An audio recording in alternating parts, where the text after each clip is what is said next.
أمضي للجهاد للأعادي بالزناد منهم كل بنان ضاربا بالسيف عادي جهزوا لحدي فإني لا أبالي بالسواد من يعش لله يمضي باذلا كل العتاد في الشآمل الجنان للصعود والحنان من يعش لله يروي من دماه في السنان أرضنا صارت يباب أرضنا قشف سلاب من بني جلدي عداة كالطغاة الخير جابوا لا أبالي بالثقلاء والهزالا والكسالا إنه نور تجلى ربنا الله تعالى أنزل القرآن حقا ويقينا لي وسحقا للأباطيل وفرقا ساقها الآيات صدقا ناجعاتي في نجاتي جوسقي فيه حياتي رافعا راسي عزيزا مخبتا لله ذاتي سوف أمضي في طريقي كاسحا طوقي وضيقي مرحبا بالموت أهلا طيق نفس الموت طيقي حوقلاتي حي علاتي إنما الصبر كريقي لا أعاني من سباتي احصريهم واحصديهم في صياصيهم أريهم أنك لست سلاما للعدا وزلزليهم احصريهم واحصديهم في صياصيهم أريهم أنك لست سلاما للعدا وزلزليهم إنني جيش محمد في لباب ما تعبد غير رب الحق أسجد شاريا روحي بعسجد سوف أمضي كالمثنى كابن عمرو والمهنى حيدر الأبطال لما قارعوا للشر سناه سوف أمضي كالمثنى كابن عمرو والمهنى حيدر الأبطال لما قارعوا للشر سناه إنني ثار مسجر للعدى لا لست أغفر في الضرابيس أزمجر مدحضا فالله أكبر إن الاستبصار مجحد ثم أقدم ثم أقدم ثم أسعى ثم أحذر هيعلات الحرب أضرم سوف أمضي لا أبالي إن تعدوا لي وبالي كالسواد على الليالي حاصدا كل الحيال سوف أمضي للحمية للأماني للرزية إنما المخموم حقا من عدا نحو المنية أيها البتار أبحر في دماهم لا تقهقر حرر الأفراح عنهم لا تخاذل أو تعذر سوف أمضي وارقبوا عزي وومضي سوف أمضي حق قولي فاق نبضي حق قولي فاق نبضي حق قولي فاق نبضي بسم الله الحمد لله والصلاة والسلام على رسول الله وعلى آله وصحبه ومن والاه. مستمعي إذاعة الحقيقة الدولية، نرحب بكم أجمل ترحيب في برنامجكم اليومي ابن البلد، والذي نستضيف فيه فضيلة الشيخ العالم محمد إبراهيم شقرة، ونستقبل مستمعينا الكرام مكالماتكم واتصالاتكم ومشاركاتكم في هذه الحلقة التي سيكون موضوعها السيرة الذاتية للشيخ العالم الفقيه أحمد محمد السالك رحمه الله، الذي توفاه الأجل في 26 من أيلول أي الأسبوع الماضي. وكذلك سوف نتناول موضوع الدعوة السلفية هموم داعية في الأردن. مستمعينا الكرام، نستقبل اتصالاتكم على أرقام الإذاعة 586 5588 والأرقام الساخنة 0900 60 330 و0900 99 399، مستمعينا الكرام، فاصل قصير ونبدأ حلقتنا. مستمعينا الكرام، نرحب بكم من جديد، فحياكم الله والسلام عليكم ورحمة الله تعالى. ونرحب بفضيلة الشيخ العالم محمد إبراهيم شقرة. حياكم الله فضيلة الشيخ. شكرا لكم، الله يبارك فيكم. فضيلة الشيخ، رحل الأسبوع الماضي أحد أعلام الفقه والدعوة السلفية في الأردن، الشيخ أحمد بن محمد السالك الشنقيطي اللقب، والذي يمتد نسبه كما علمت إلى الحسن بن علي رضي الله عنه. هل لكم أن تعرفوا مستمعين الكرام بهذا العالم الذي أطلقت عليه أنا الصامت، أو كالجندي المجهول في ميدان الدعوة السلفية في الأردن؟ تفضل. بسم الله الرحمن الرحيم، الحمد لله والصلاة والسلام على رسول الله وعلى آله وصحابته ومن والاه. إذا أردنا التحدث للتعريف بهذا الإنسان الكبير العظيم فإن الأمر يستغرق منا تعريفا وقتا طويلا، ولكن لابد من الاتيان على سيرته من أطرافها المتعددة التي يمكن لكل من يستمع أو يقرأ هذه السيرة أن يلم بوضوح واضح جدا بهذا الإنسان الذي أحسنت إذ وصفته بالجندي المجهول أو بهذا الإنسان الصامت. نعم. الحقيقة إذا أردنا أن نتعرف هذه الشخصية فإن الأمر يعوضنا إلى كثير من الإحاطة بأبعاد هذه السيرة الممتدة لهذا العمر الذي بلغه والذي جاوز 80، فهو في العقد 8 من عمره وفي وسط العقد 8. نعم. وأنا معرفتي بهذا الرجل تمتد إلى قرابة 50 عاما، بل تزيد عن ذلك بقليل. عرفته إبان الدراسة في مصر نعم. حيث كنا زميلين في كلية الشريعة في جامعة الأزهر أو في الجامع الأزهر. نعم. وأنا بالمناسبة هنا أقول إني أكره أن أطلق على هذه المؤسسة العلمية التاريخية، أكره أن أطلق عليها لفظ الجامعة، وأحب أن يبقى الوصف الأول وهو وصف الجامع الأزهر. نعم.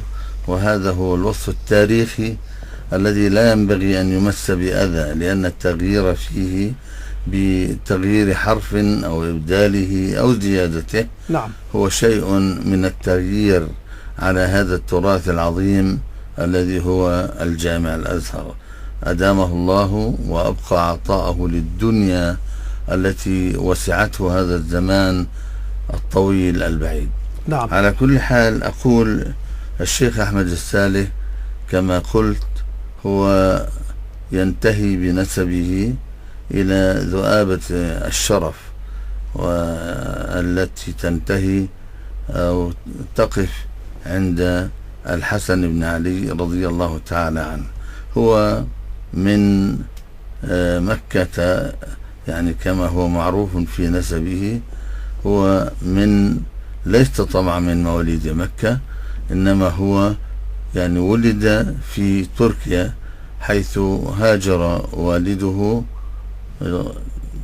رحمه الله تعالى، هاجر الهجرة الأولى إلى تركيا عندما خرج العثمانيون من بلاد الشام، فخرج معهم ميمن شطر تركيا وبقي هناك إلى أن قدر الله أن يعود مرة أخرى إلى بلاد الشام، ثم يرتحل مرة أخرى إلى مكة المكرمة ويقيم فترة من الزمن، تزوج من زوجته التي أنجبت له الشيخ أحمد رحمه الله وابنتين، إحداهما زوجتي وأم أولادي.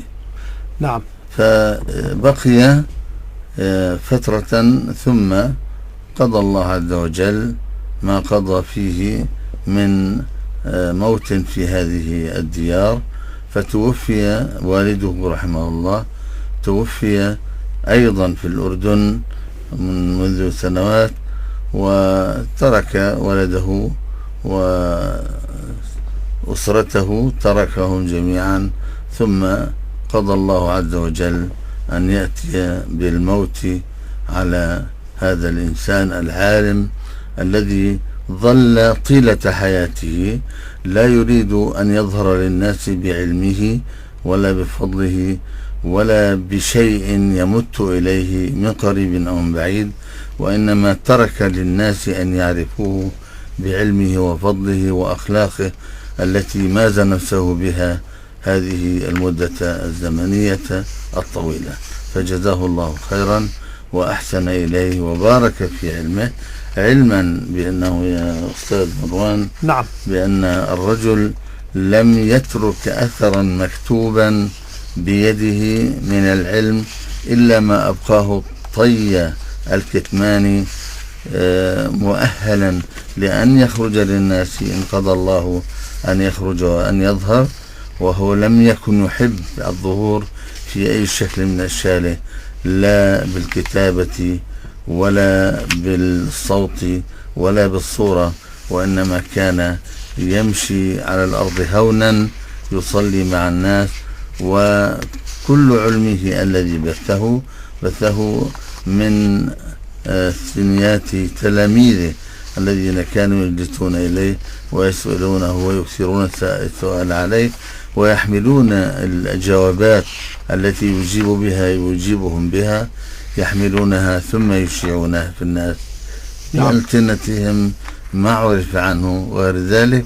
فكانت يعني حياته لا تتجاوز الحلقة اليسيرة، وهذه هي صفة العلماء العاملين الذين لم يكونوا يريدون أن يظهروا على الناس بهذه المظاهر الجذابة في مثل هذه الأيام، ولو شاء لكان، ولأنه كان مطلوبا أن يظهر على أي وسيلة من وسائل الإعلام، لكنه كان يأبى ويأبى ويظل ويؤثر أن يظل مجهولا في الناس، إن سار لا يعلمه أو لا يعرفه إلا القليل ممن يصلون معه أو من جيرانه الذين ألفوا وعرفوا. يعني فضيلة الشيخ محمد، كما ذكرت أنت لازمت الشيخ أحمد السالك رحمه الله في مصر، وعرفته شابا ثم عرفته من خلال المصاهرة فتزوجت أخته، ولكن كما تفضلت وذكرت أيضا أنه كان يرفض اللقاءات الصحفية أو الأسئلة العامة أمام يعني المتلفزة أقصد أو البرامج الفضائية وغير ذلك. طيب كيف أصبح يعني أحد المتابعين والمراقبين للحركات الإسلامية في الأردن يقول هو كان من أفقه أهل الأردن؟ كيف وصل إلى هذه المرتبة العلمية في نظرك؟ هل تتلمذ بالإضافة إلى الجامعة على أيدي مشايخ؟ فمن منهم هؤلاء المشايخ؟ ولماذا كان يرفض الظهور الإعلامي والشهرة؟ وبارك الله فيك. كان يفعل ذلك من زهد في نفسه، لا يريد أن يظهر للناس، وليس من باب الوجل أو الخوف أو الاستحياء، وإنما كان يعني يرى بأن الظهور في وسائل الإعلام وغيرها على حد القاعدة المعروفة، الظهور يقسم الظهور. ولذلك اسمح لي فضيلة الشيخ، معنا اتصال من الدكتور عدنان عواد من الطفيلة. السلام عليكم دكتور. السلام عليكم ورحمة الله وبركاته. وعليكم السلام ورحمة الله تعالى وبركاته. تفضل أخي الكريم. الحمد لله والشكر لله والصلاة والسلام على رسول الله، وشكرا لإذاعة الحقيقة الدولية التي تبث مثل هذه البرامج التي يستذكر فيها العلماء العاملون المخلصون نعم. من هذه الأمة، من أمثال الشيخ المرحوم أحمد السالك الشنقيطي. نعم. حقيقة يعني في وقت ربما بعض الفضائيات العربية والإسلامية تصرف وقتا وجهدا كثيرا على المطربين والمطربات، صحيح. نعم. ونحن في أزمة عالمية ودولية ومحلية وفي تحديات كثيرة. نعم. فهذا مما يجعل الشباب يتيهون في هذه الدنيا ويبتعدون عن دينهم وعن أمور حياتهم، خاصة ونحن أمة جهاد ورباط. نعم، تفضل. حقيقة أنا أتقدم بالشكر الجزيل كذلك لفضيلة العالم الشيخ الأستاذ محمد إبراهيم شقرة، وله فضل بعد الله علي، إذ كنت طالبا فيما كان يسمى دار معلمين عمان، معهد عمان. نعم. وكان مدرسا للثقافة الإسلامية. نعم. وهذا الكلام قبل 44 عاما. سبحان الله. ما شاء نعم. الله.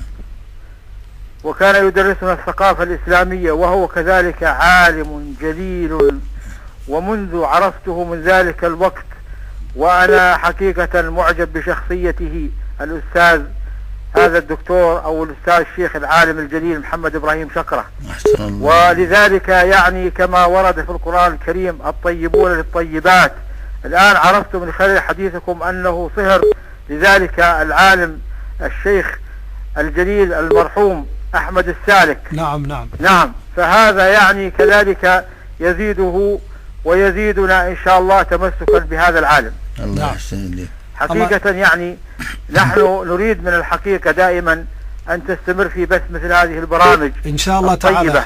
إن شاء الله تعالى أخي الكريم، يعني بجهودكم وجهود يعني العلماء أمثال الشيخ أبو مالك، يعني الذي أيضا هو يعني لم يتحدث عن نفسه، إن شاء الله سنتناول جانبا من سيرته في هذه الحلقة أيضا، لأنه أيضا يتردد كثيرا حينما نعرض عليه مقابلة صحفية أو تلفزيونية، ويبتعد عن أبواب الشهرة أيضا. بارك الله فيه. شيخ محمد. نعم يا أخي. لا شيخ محمد، تفضل. كيف حالك؟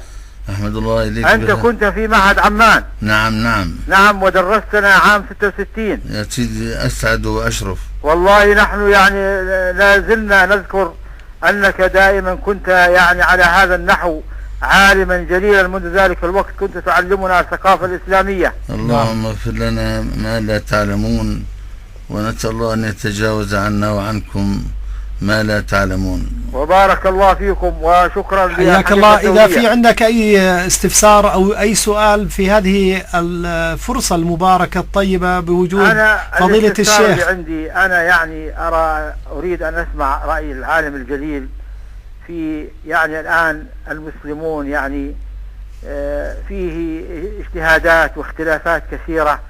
أنا في رأيي الشخصي، وأنا لست عالما في هذا المجال، ولكن أرى أنه يجب أن يبتعدوا عنها وأن يتوحدوا.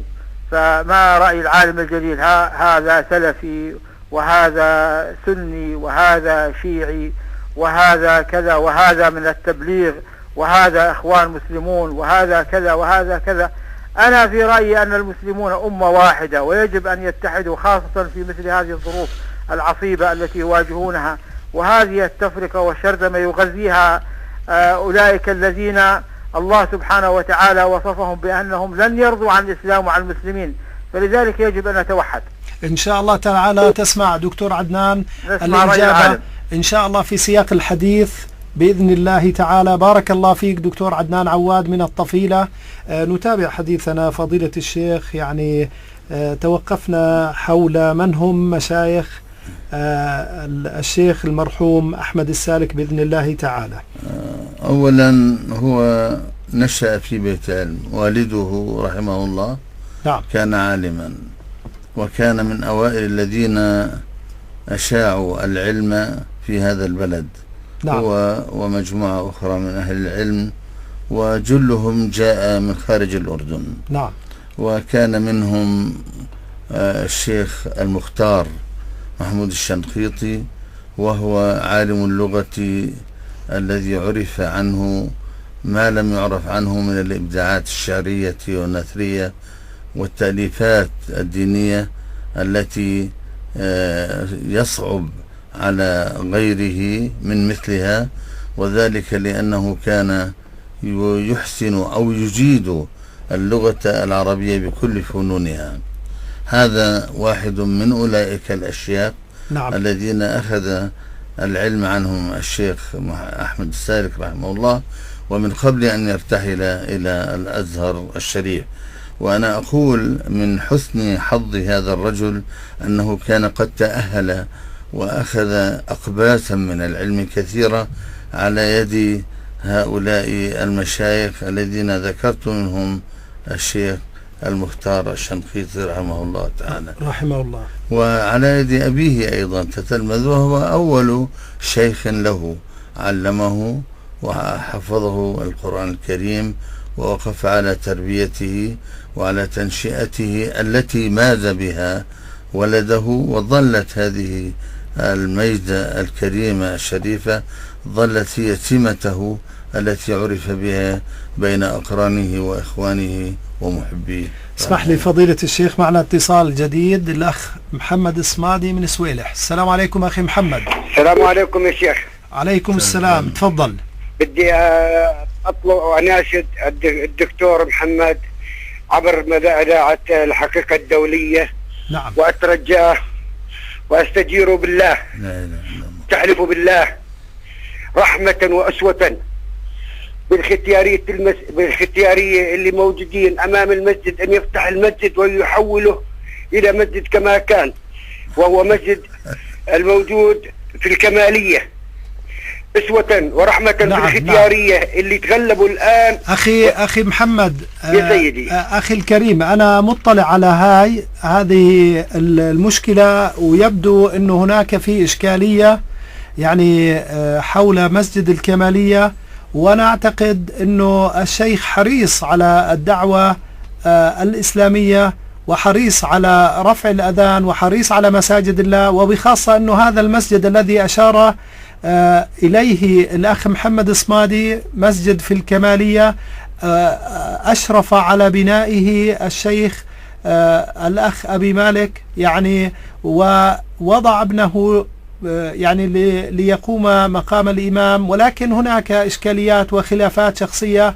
وموضوع حلقتنا يعني يخرج عن إطار هذا المسجد الآن. ولكن الأخ محمد الصمادي، يا حبذا إذا كان لديك أي استفسار حول هذا المسجد أنك ترسل فاكس على رقم 58-16646، ونحن نتابع ونجيبك بالتفاصيل هذه الإشكالية بإذن الله تعالى. نتابع فضيلة الشيخ يعني مشايخ الذين تتلمذ، بالإضافة إلى الشيخ المختار الشنقيطي والده رحمه الله، وكذلك هل من مشايخ يعني معروفين؟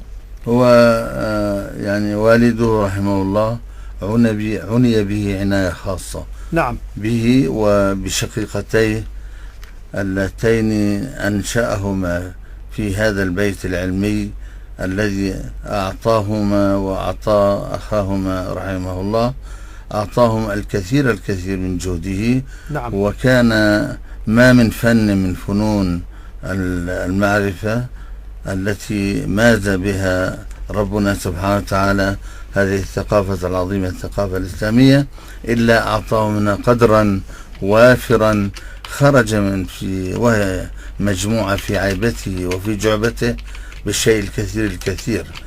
وأنا أقول سبحان الله، عندما جاء إلى الأزهر الشريف نعم الشيخ محمد، أنا كنت بين ذلك قبله سبقته بفترة زمنية قصيرة، وجاء من بعدي، ثم التأمنا في كلية واحدة وهي كلية الشريعة. ولكن أقول بكل صدق وثقة إن الشيخ أحمد رحمة الله عليه لم يأتي إلى الأزهر ليحصل الشهادة التي تعرف في إحدى الكليات، وإنما جاء فقط لكي يقول بأنه حصل هذه الشهادة التي رب حصلها الكثيرون بأعداد كثيرة، لا أقول بالمئات بل بالألوف. ولما جاء إلى الأزهر جاء عالما ولم يأتي طالب علم، جاء عالما وجلس على كرسي كلية الشريعة، جلس وهو عالم يضاهي العلماء الذين كانوا يدرسونه، وكان رحمة الله عليه له قدرة على التفوق عليهم أو مجاراتهم، أو أنه كان ربما أعطاهم الشيء الذي ربما يحتاجونه في تدريسهم.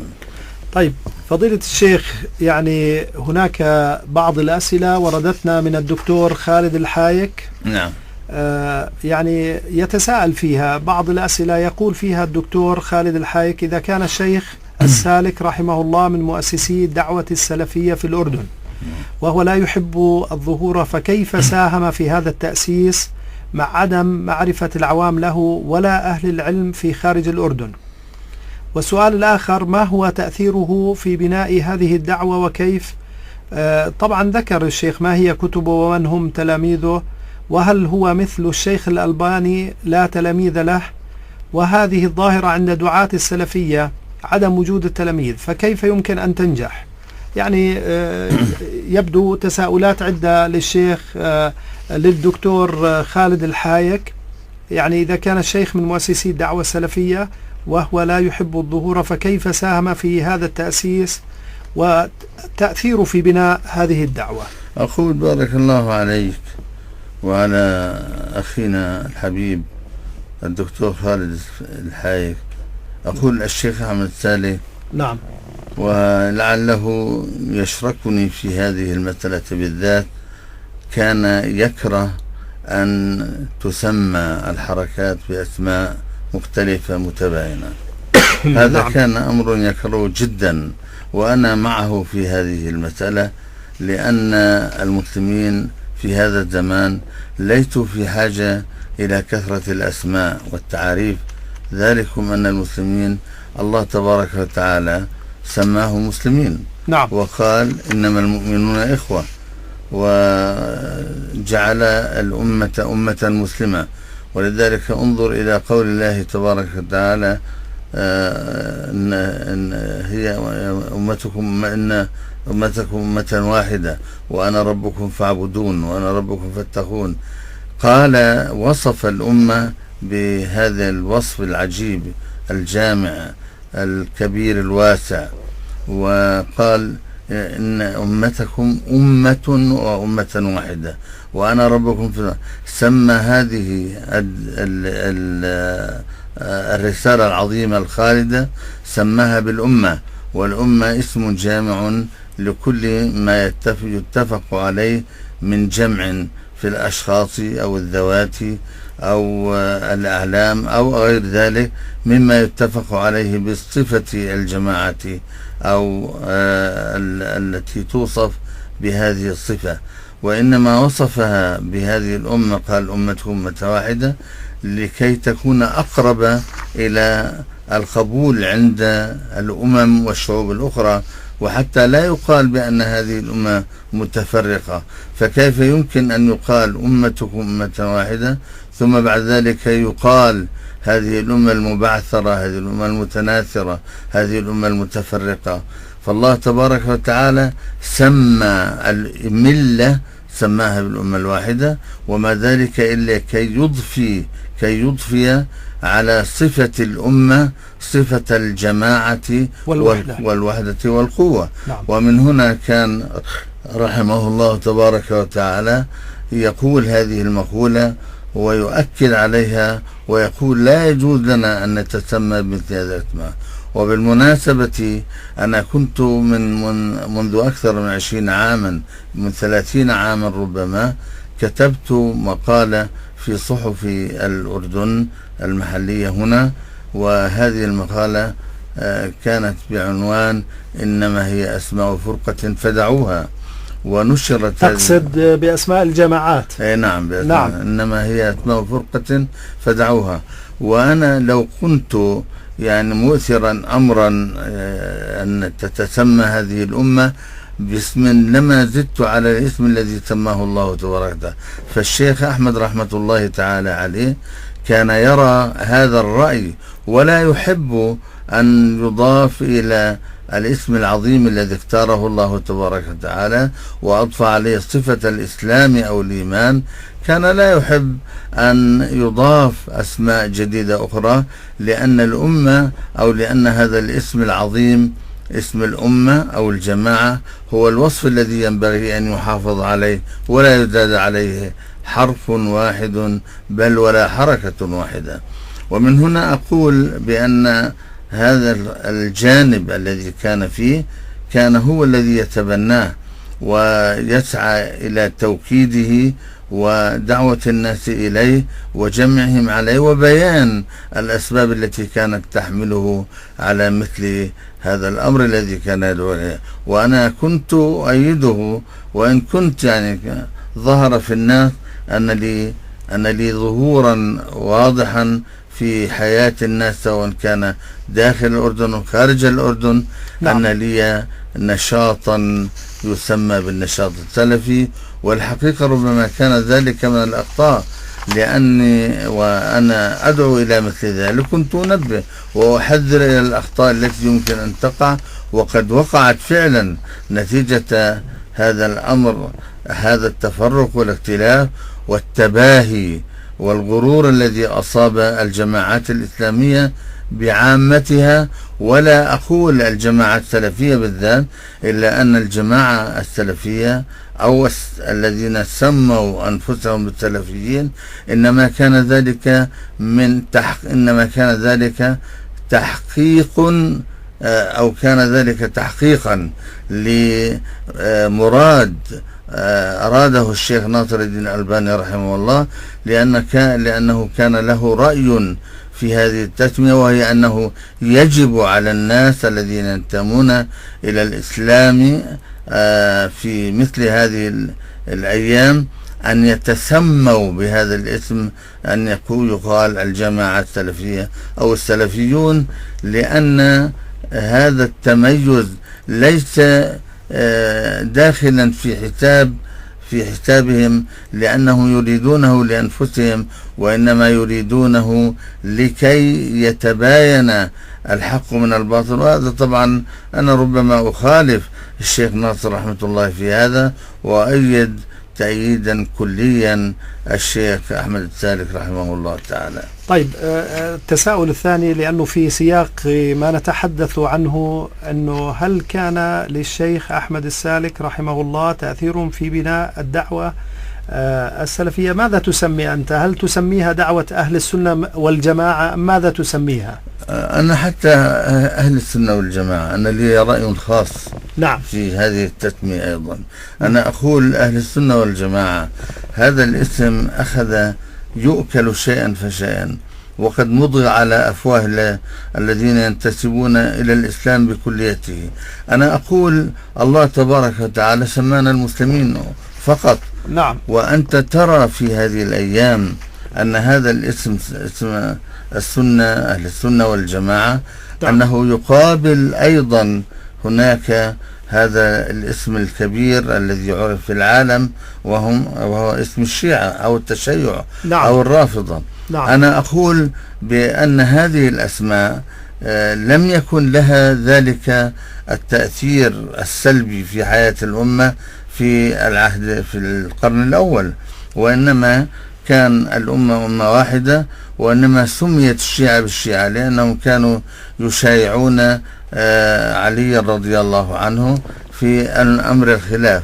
اسمح لي فضيلة الشيخ، ولكن يبدو أن الدكتور خالد الحايك لم يكتفي بإرسال الأسئلة عبر الماسنجر أو الإيميل، وإنما أيضا تواصل معنا وانضم إلينا عبر الهاتف. السلام عليكم دكتور خالد. عليكم السلام ورحمة الله وبركاته. كيف الأخ مروان؟ الله يحييك يا أخي. السلام عليكم شيخنا. علي صوتك أخي خالد حتى يسمعك الشيخ ونسمعك. السلام عليكم شيخنا. السلام ورحمة الله وبركاته. كيف صحتكم؟ هلا هلا أبو صهيب. الله يبارك فيكم. حياك الله. أنا حقيقة يعني هذه الاستفسارات مما يعني سمعته من الناس، وكنت يعني أحب أن تبين شيخنا أثر الشيخ أحمد السالك رحمه الله في هذه الدعوة، كونه كما وصفه الأخ مروان كان يعرف بالصامت أو وصفه بالصامت. ولا شك شيخنا الله يكرمكم كما روى عبد الله بن عمرو بن العاص قال سمعت رسول الله صلى الله عليه وسلم يقول إن الله لا يقبض العلم انتزاعا ينتزعه من الناس، ولكن يقبض العلم بقبض العلماء، حتى إذا لم يترك عالما اتخذ الناس رؤوسا جهالا فسئلوا فأفتوا بغير علم فضلوا وأضلوا. نعم. وكان الحسن رحمه الله يقول، الحسن البصري، كانوا يقولون موت العالم ثلمة في الإسلام لا يسدها شيء ما اختلف الليل والنهار. وحقيقة يعني احنا يعني التقينا بالشيخ أحمد رحمه الله، وكان يعني يعرف بهذه الابتسامة العريضة على وجهه دائما، وكانت لا تفارق محياه رحمه الله. فكنت يعني حابب انه بيان للإخوة الذين لا يعرفون الشيخ أحمد السالك الفضل الذي قدمه لهذه الدعوة، وإن كنت شيخنا لا تحب أن تسميها السلفية، لكن يعني نسأل الله عز وجل أن نكون على هدى السلف دائما. أيضا شيخنا في قرأت على بعض صفحات الإنترنت سؤال وجه لإنسان يقول بأنه يعني هو قطب السلفية، سئل عن الشيخ أحمد السالك رحمه الله ووصفه بأنه أشعري، وقال إنه يعني قبل 25 عام قال له الشيخ أحمد السالك اطبع مقدمة الفتوحات المكية لابن عربي فإنها تمثل عقيدة أهل السنة والجماعة. ويعني هذا الرجل يعني أي أنه متصوف، يعني لا شك ليس عنده دليل على هذا الكلام، وإنما كما عرفناه يلقي هذه التهم جزافا إلى أهل العلم. فحبذا يا شيخنا لو توضح يعني للإخوة المستمعين ما كان عليه الشيخ أحمد السالك من العقيدة السلفية السليمة الصحيحة، وبارك الله فيكم. وفيكم بارك يا أخي خالد، إن شاء الله تسمع إجابة الشيخ الآن. يعني جزاك الله خيرا يا أبا صهيب على هذه الأسئلة الطيبة التي يجب أن يبادر إلى الإجابة عنها. أقول أولا سيرة أحمد السالك ليست سيرة متفردة في أهل العلم، كم من أهل العلم الذين مضوا على مدرجة التاريخ كانت هذه سيرتهم وهذه حياتهم. ولذلك أقول بأن الشيخ أحمد رحمة الله عليه لم يكن في طريقته أو في أسلوب حياته لم يكن مبتدعا ولا مبتكرا، وإنما كان مقتديا بكثير في هديه هذا بكثير من أهل السلف الصالح.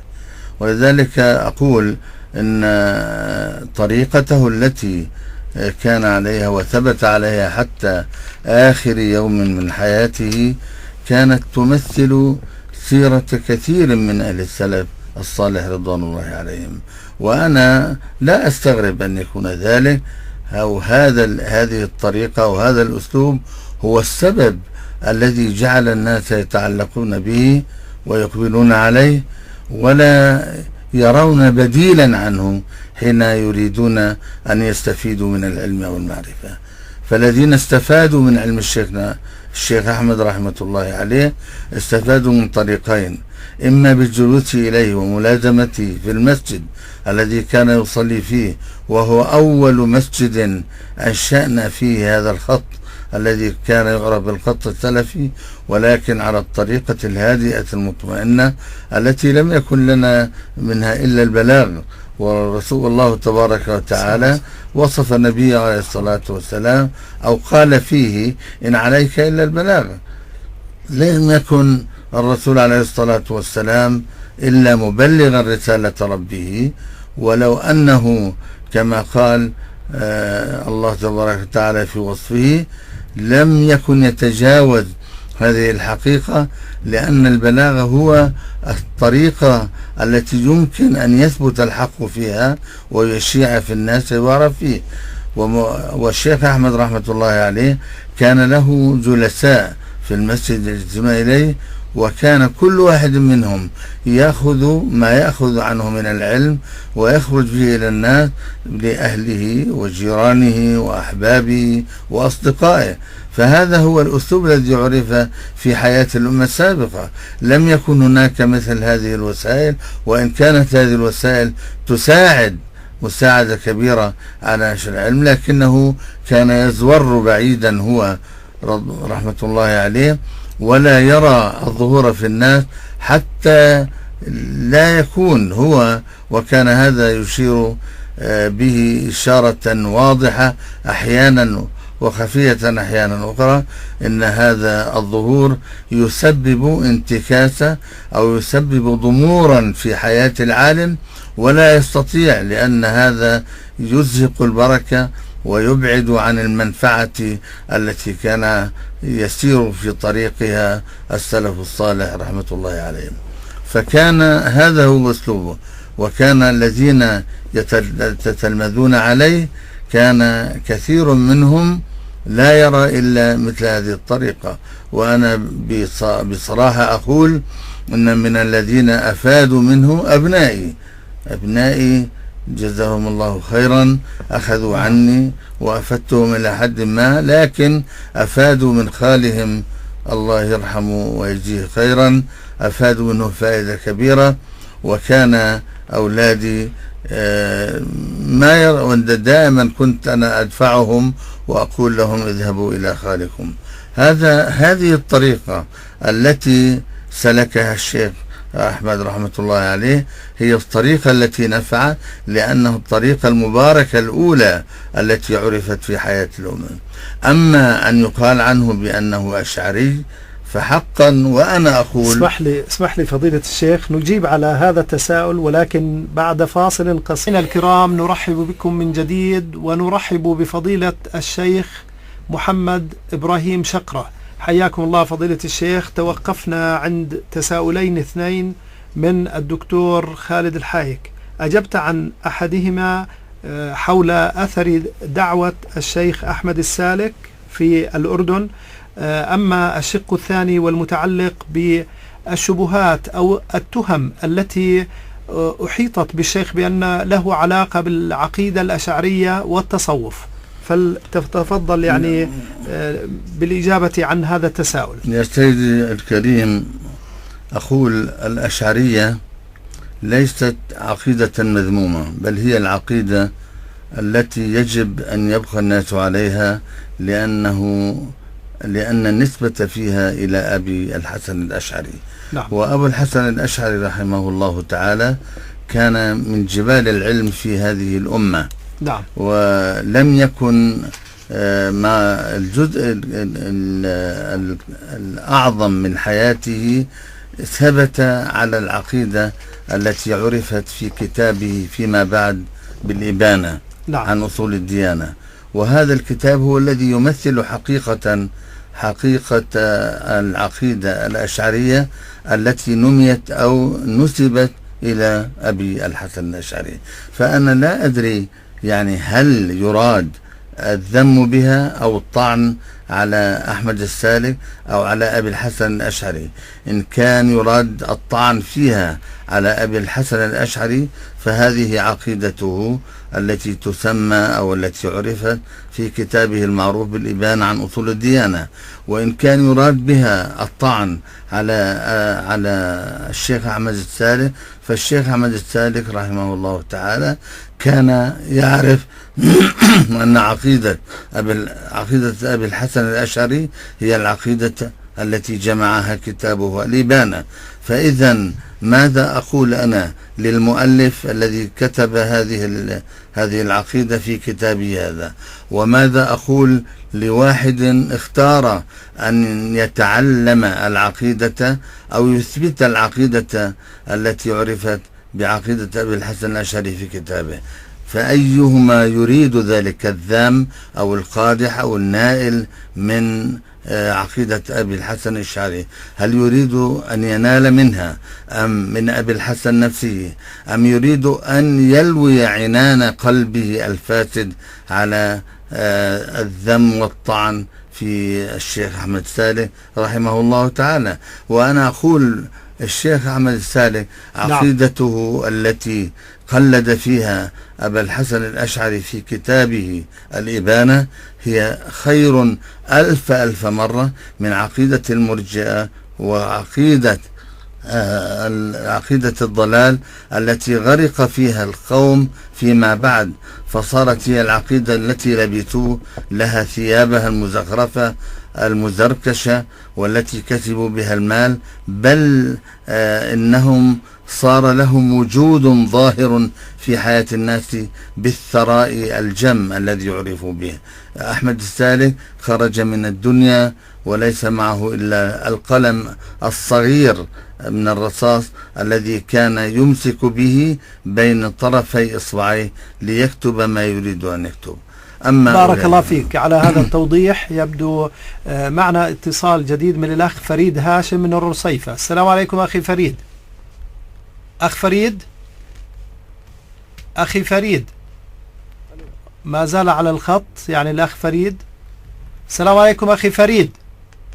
يبدو أنه الاتصال، نعتذر من الأخ فريد، اتصل ولم نتمكن من يعني الاستماع إلى مداخلته أو أسئلته.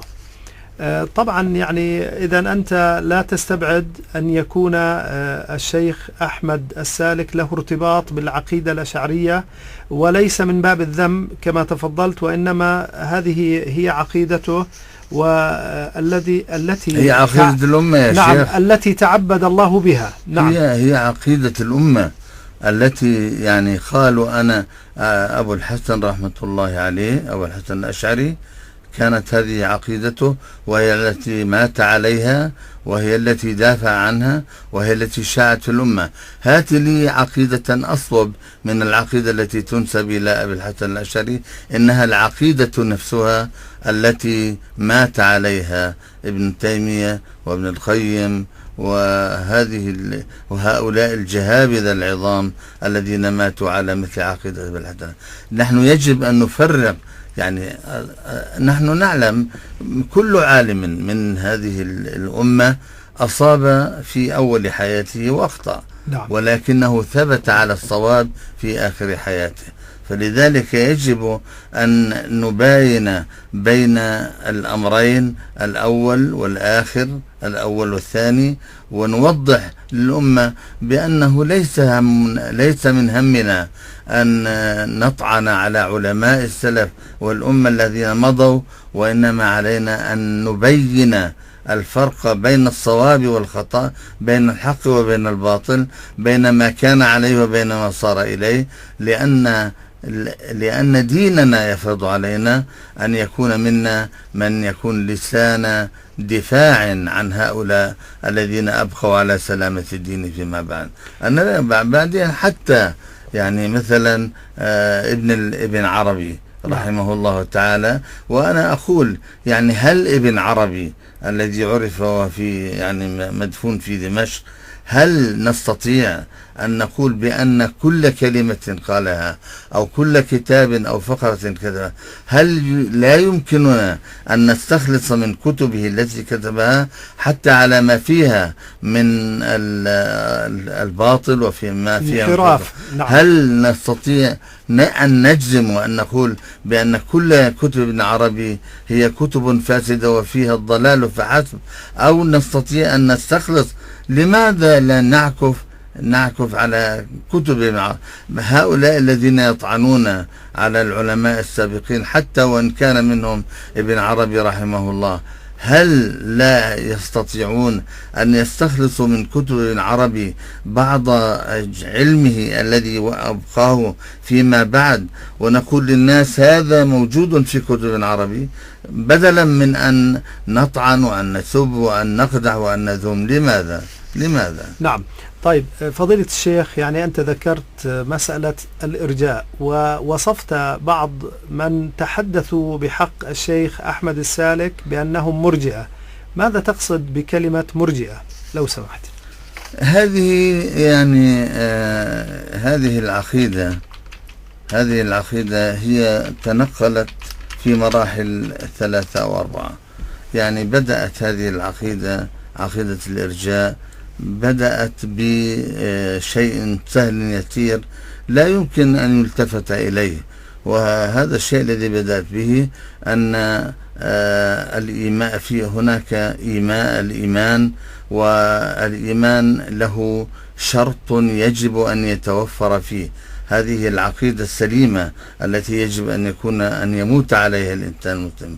هذه العقيدة تفرض على كل من يعتقد الإيمان الحق أن يقول بأن الإيمان من شرطه العمل، ولا يسلم الإيمان سلامة تامة يبرأ فيها الإنسان من الأخطاء والعيوب ويجعل لنفسه أو يرتدي ثوب الإيمان الصحيح إلا أن يقول أنا أعتقد أن الإيمان أو التصديق أو العمل استغفر الله، أن العمل شرط صحة في الإيمان، أي أن الإيمان لا يكون صحيحا ولا يكون سليما يعتمد عليه ويكون الإنسان مطمئنا إلى إيمانه الذي يلقى به ربه يوم يلقاه، إلا إذا كان هذا الإيمان أو هذا العمل شرط في صحة الإيمان. فإذا لم يكن الإيمان شرط صحة فيه فلا يكون إيمانا صحيحا يلقى به ربه عز وجل.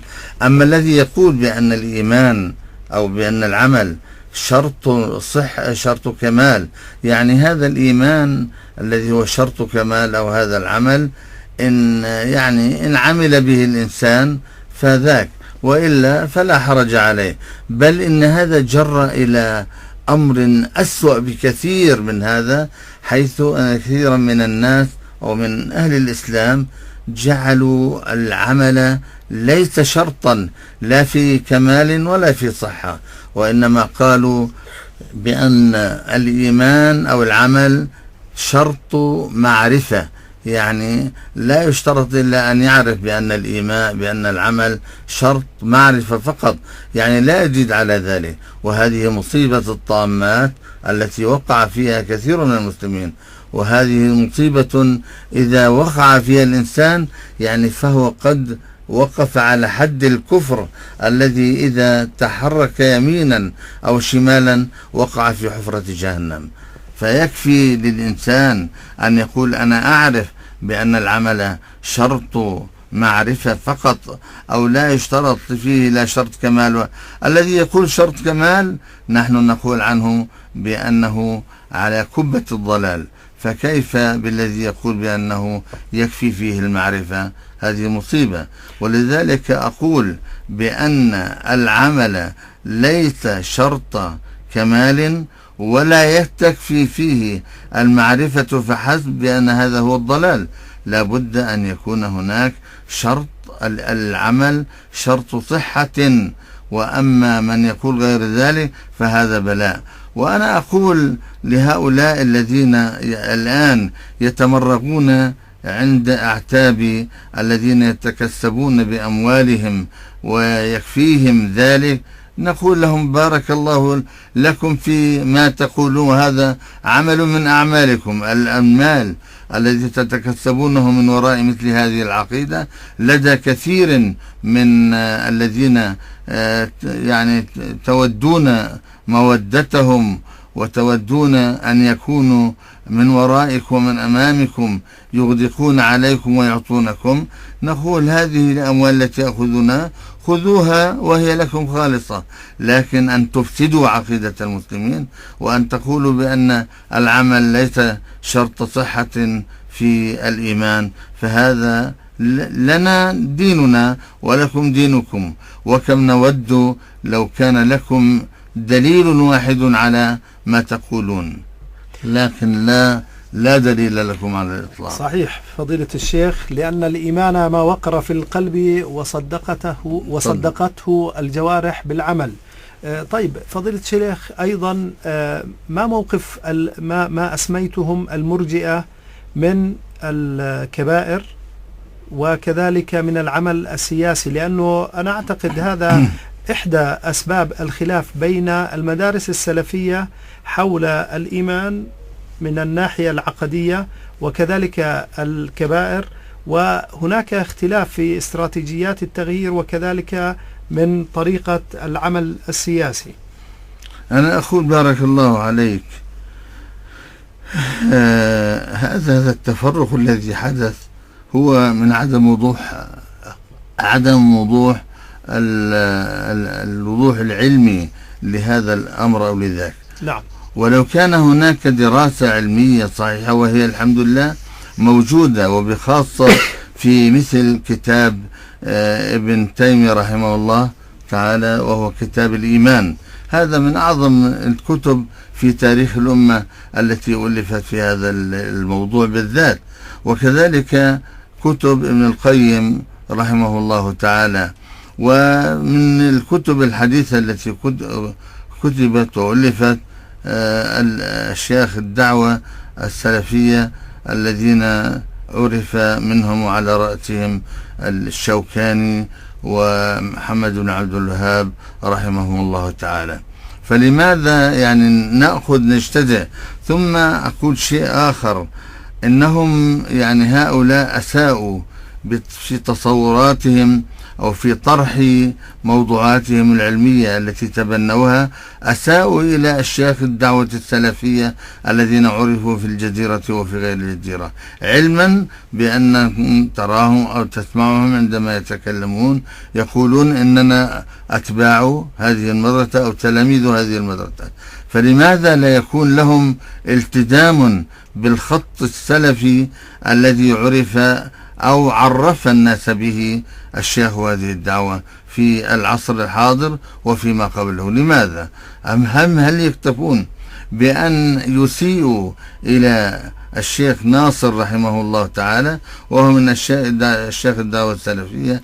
الشيخ ناصر رحمة الله عليه تدرج في هذه المسألة، حيث كان يرى العمل أول الأمر، لم يكن يرى العمل بأنه شرط لا صحة ولا كمال، وإنما كان يكفي أن يقول بأن الإنسان يكفي أن يعتقد اعتقادا جازما بأنه لا بد من العمل، لكن لم يكن يصفه ذلك الوصف الذي عرف بعد.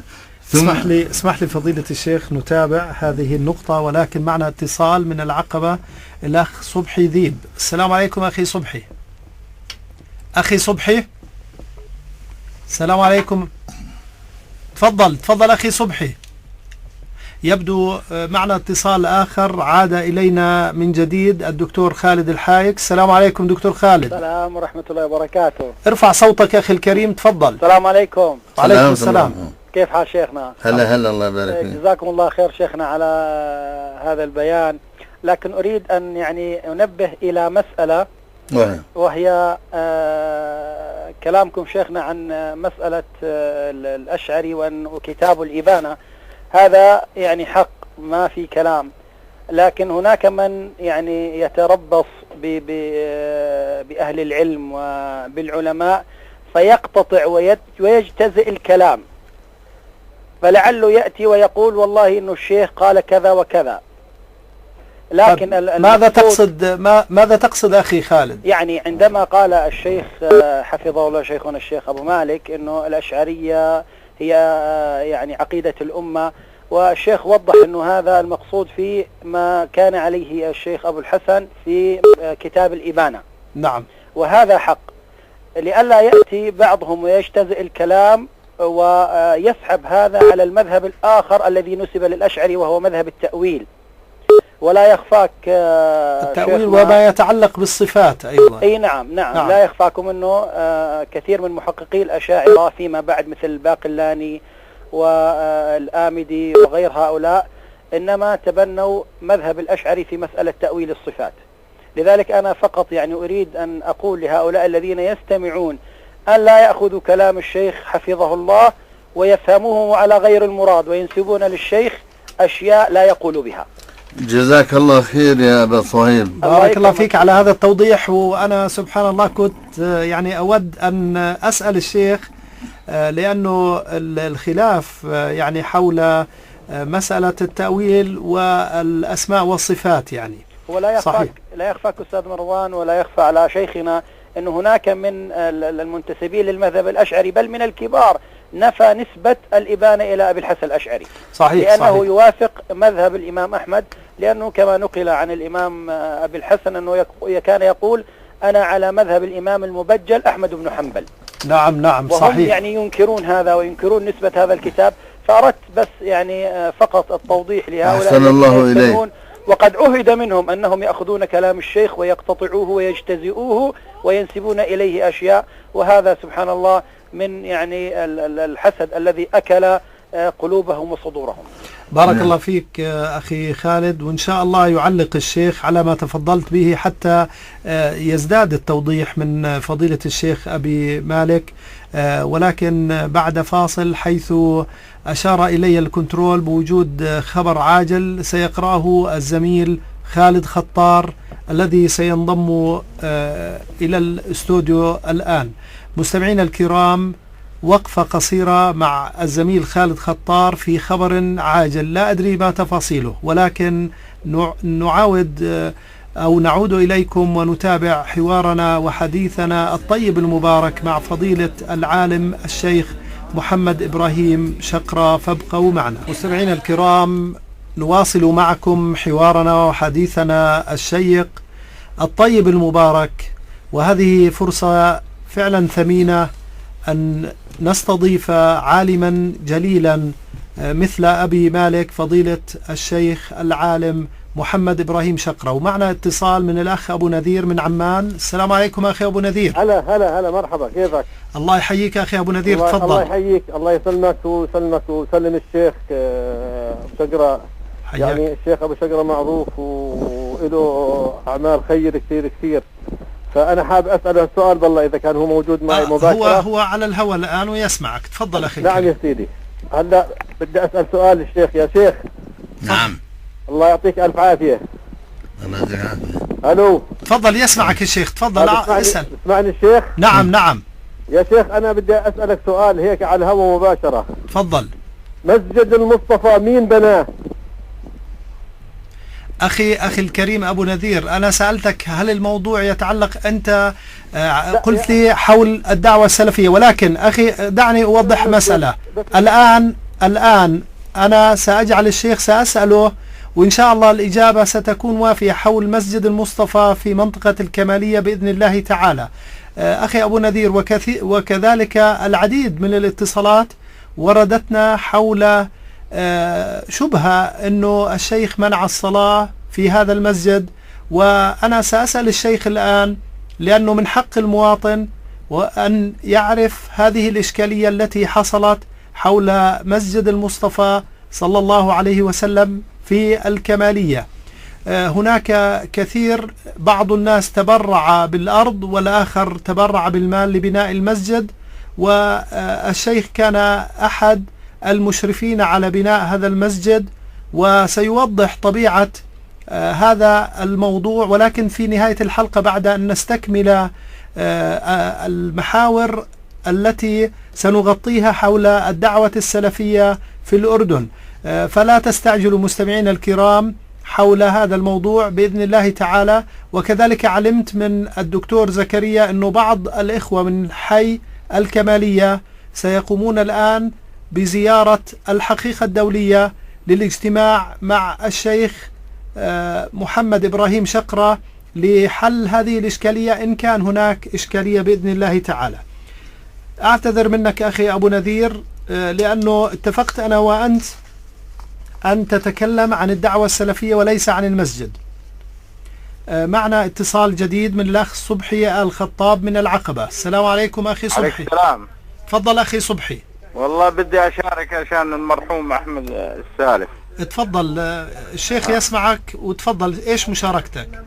بدي والله أنا طبعا أطلب الرحمة له إن شاء الله. الله يحييك. وأشارك. تفضل شارك.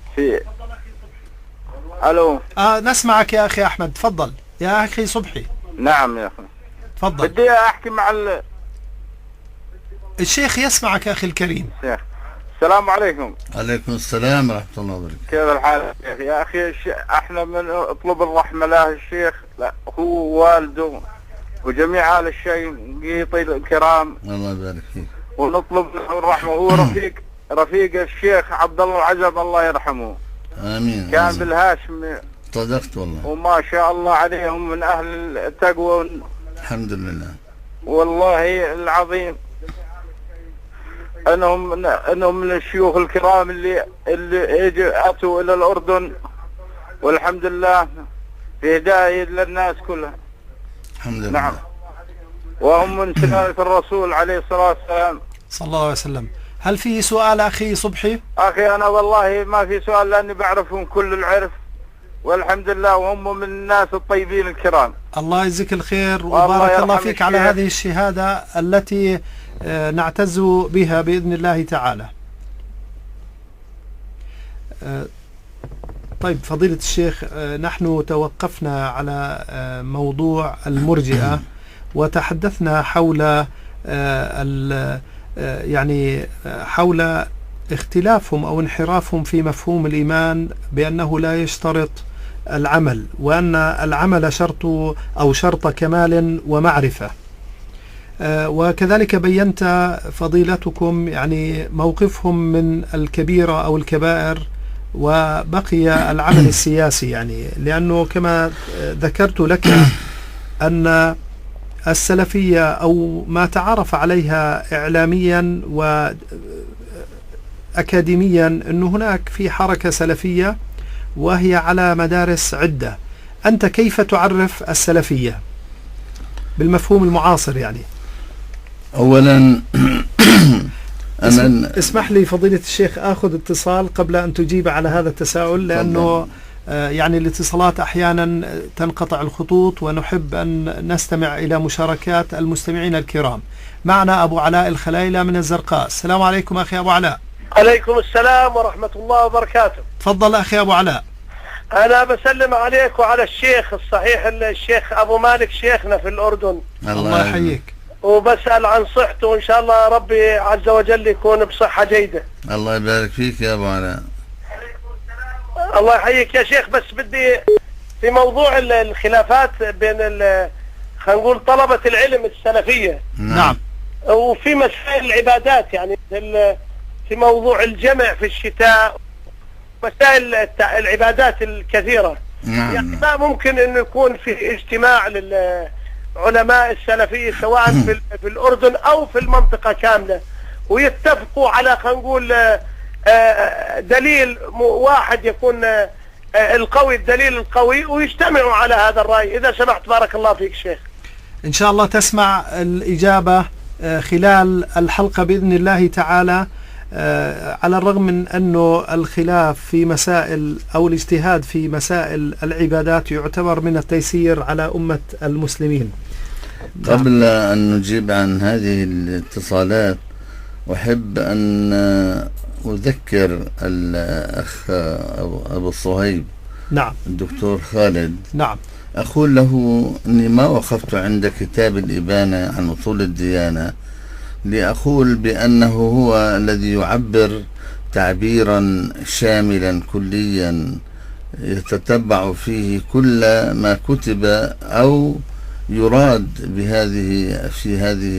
بهذه العقيدة من سوء. نعم. وإنما أردت أن أقول بأن هذا الكتاب يجب أن يشيع في الناس وأن يتعلم الناس منه أن العقيدة الصحيحة التي أجمع عليها علماء السلف الصالح رضوان الله عليهم إنما يمثلها هذا الكتاب بكل أطرافه وجزئياته وفقراته. نعم. هذا الكتاب يعني أنا أدعو كل من يريد أن يقرأ العقيدة أن يقرأها في هذا الكتاب ويكفيه، ولا داعي للخروج عنه لجمع العقيدة من هنا وهناك. فإنني أقول أنا بأن العقيدة الإسلامية هي عقيدة يسيرة، وأنها يكفي فيها كما قال أحد إخواننا الدعاء في المملكة العربية السعودية، قال إنني أستطيع أن أتعلم العقيدة الصحيحة في 5 دقائق. لأن العقيدة الصحيحة أن تعرف أين الله، ومن هو محمد عليه الصلاة والسلام، وما واجب المسلم حيال هذه العقيدة التي يعتقدها ويدين الله بها.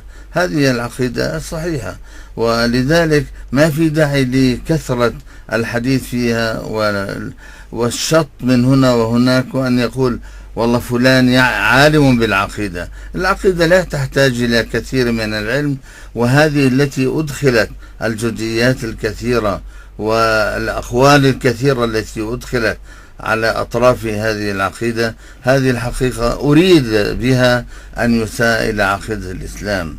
فأقول للأخ أبو صهيب الدكتور خالد، أقول له أنا ما وقفت عند هذا الكتاب لأقول أو لكي يلتبس على الناس أمرها، وإنما وقفت عنده لأقول لهم إن هذا الكتاب يجب أن يكون هو المنهج المتكامل في دراسة العقيدة في سهولة ويسر وعدم تعقيد. بارك الله فيك يعني على هذا التوضيح، لأنه فعلا يعني هناك إشكالية لدى المبتدئين ممن يعتقدون أنهم ينتمون للسلفية ولعقيدة أهل السنة والجماعة، عقيدة أهل التوحيد، بأنه الأشاعرة على جلهم هم على باطل ومنحرفو الاعتقاد. أنا لذلك من هنا ركزت على هذا الكتاب لكي تنتفي عن أبي الحسن الأشعري رحمه الله، كي تنتفي عن هذه التهمة التي وجهت إليه وظلت ملتصقة به، حتى الذين يعني يؤيدونه من قبل ومن بعد التغير الذي طرأ عليه والدعوة التي دعا الناس إليها. أقول يجب أن يشاع في هذا الكتاب وأن يدعى إلى دراسته، وقراءته سهلة ولا يحتاج إلى حتى لا يحتاج إلى من يعلمه في المدارس وفي غير المدارس. فضيلة الشيخ، عودا على التساؤل الذي طرحته حول الدعوة السلفية في الأردن وفي العالم العربي، هناك صورة نمطية سلبية حول يعني الدعوة السلفية، وبخاصة أنها متشددة، وكذلك أن هناك خلافات حادة في مسائل فرعية وليست جوهرية في اعتقاد المسلمين. كيف تعلق على ذلك؟ أقول بارك الله عليك إن السلفية هي طريقة منهجية سليمة تمتد من محمد عليه الصلاة والسلام وتظل تمشي أبد الدهر حتى تقوم الساعة. نعم. وهذه الطريقة السلفية هي نسبة إلى السلف الصالح الذين تبنوها على مر الأجيال والقرون ولم يخالفوا عنها ولم يحيدوا ودعوا الناس إليها. وأنا لا يهمني أن يكون هناك من يسيء إلى الدعوة السلفية بتشدده أو تصلبه أو جهله أو عدم فهمه أو خروجه على الخط المنهجي الصحيح الذي هو خط محمد عليه الصلاة والسلام والذي أثبته في الدنيا وإلى أن تقوم الساعة. وإنما أقول يجب أن يكون هناك التفرغ الصحيح، أو ليس هناك التفرغ بمعنى التفرغ الكلي الذي ينقطع فيه، أن يكون فيه هناك علماء أجلاء وجهابذة فقهاء. يكفي أن يكون السلوك العملي الواضح في حياة الإنسان أن يكون سلوكا متصلا بمثل قوله عليه الصلاة والسلام: اتق الله حيثما كنت وأتبع السيئة الحسنة تمحوها وخالق الناس بخلق حسن. هذا الحديث الذي أبقاه لنا رسول الله صلى الله عليه وسلم هو الحديث الذي يمثل المنهجية السلفية الصحيحة.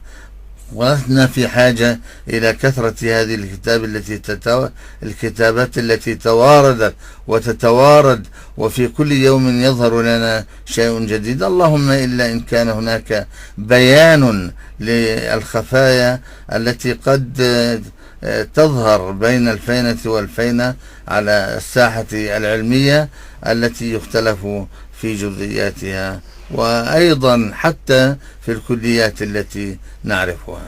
طبعا أبو علاء الخلايلة تساؤل أنه لماذا لا يكون هناك اجتماع في المسائل الخلافية حول العبادات، يعني أنه هناك في خلاف واضح وبخاصة لدى السلفيين. يا سيدي الكريم، السلفيون أساءوا لأنفسهم كثيرا. نعم.